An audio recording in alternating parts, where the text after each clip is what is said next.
Let me tell you,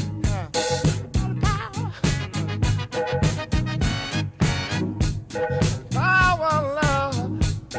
Yeah. The Barking Puppy is a newspaper written by and for dogs that covers political issues from a dog's perspective. And this week in Artist in Residency, we're working on combining all of our 7 Barking Puppy editions into one big master copy to use for Barking Puppy, the children's book. But wait a minute. Barking Puppy, the children's book, is a middle grade fiction that I've been working on for a couple years, where Sophie's the main character. In the book, she's moving from Vermont to Boston, and she befriends her neighbor, who's a teenager, and together, Sophie and Juno, the neighbor, create the Barking Puppy. Sophie realizes that she has to sell the Barking Puppy to raise money for Juno's pug surgery. Bonnie needs surgery because, she's a pug, Right. and it's hard to breathe.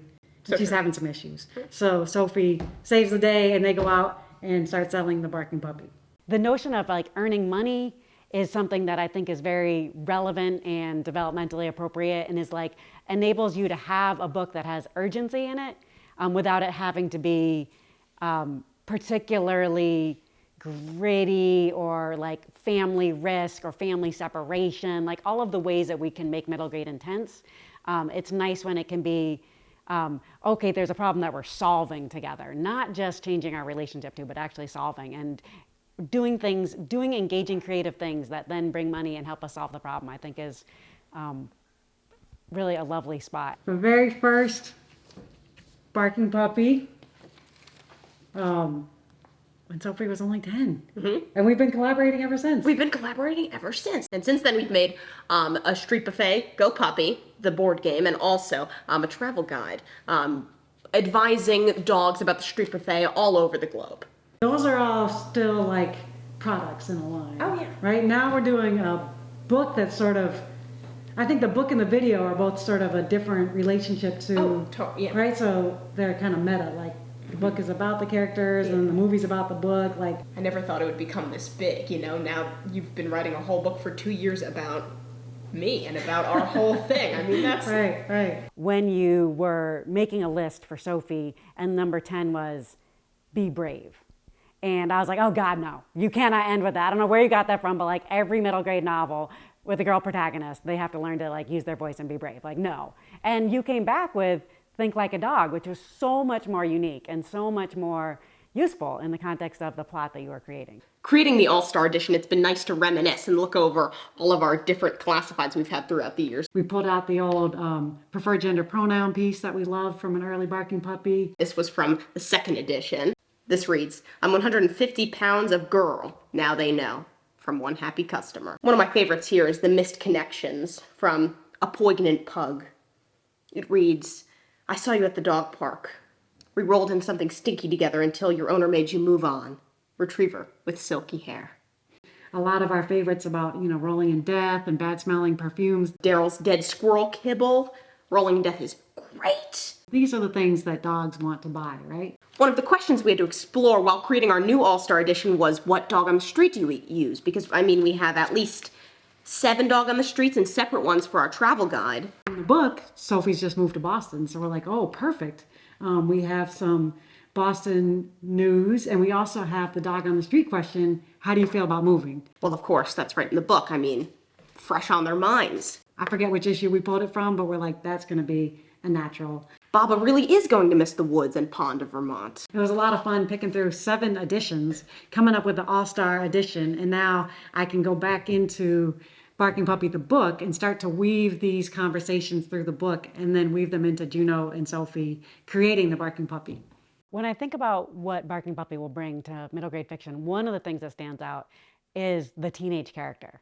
I know that lots of readers are really interested in teenagers, and I noticed that there are not that many teenage characters in middle grade. Usually, oftentimes people only bring teenage characters into young adult novels. So the relationship between Sophie and Juno is, I think, a really nice gift. It's funny because, and this is embarrassing, but when I read the final, the ending, Yeah. Can't give away the ending, but Right. No spoilers. I'll cry. Yeah. I'm such a sap. I'm like, do you have a favorite moment though? Honestly, the Rudy scenes are always the Rudy scenes are great. Because there's so many little references, but that's also one of the most fictional parts, right?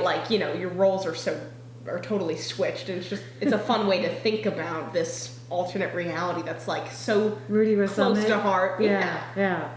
And the Summit scenes I do love, of course, because, you know, I mean, Right. duh, I love Summit, but also the comic relief of. Tell us about Bonnie and Summit's relationship since we just looked at them. I mean, first of all, they're the same color. Who knew, right? So identical color. And then I just think that they're a cute couple because, you know, the big one is, I would say, the softer of personalities. And the small one would be you would think she would be a bigger dog. So I think that's why they got along. Every time Summit lay down, she's like, here I am. Right there. It's Attach like Velcro. Treat drawer, the comic relief of the dog park sales Oh yeah. scene, and then the vet scene. Oh, right. All based on true stories. The treat drawer was a drawer in the bottom of the kitchen, and there was nothing in there but treat. So why would you be standing there?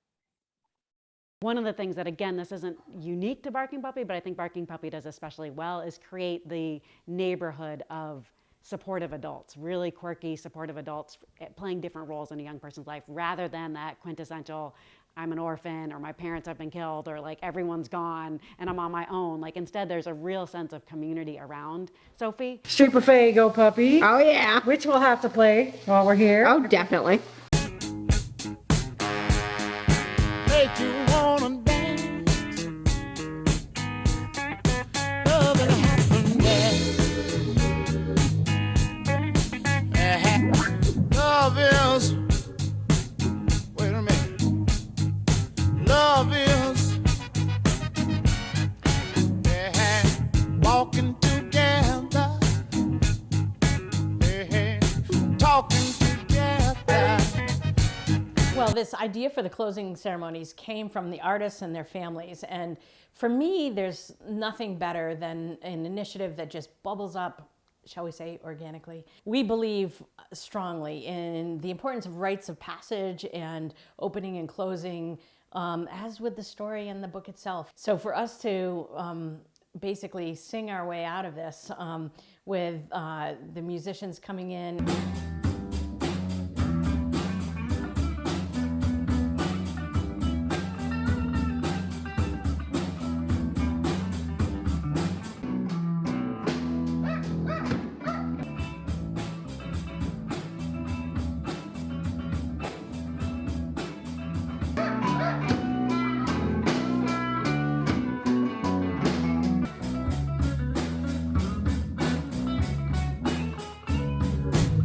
But wait a minute, something going wrong.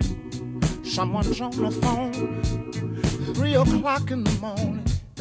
Yeah, talking about how she can make it right. Yeah, happiness is when you really feel good about somebody.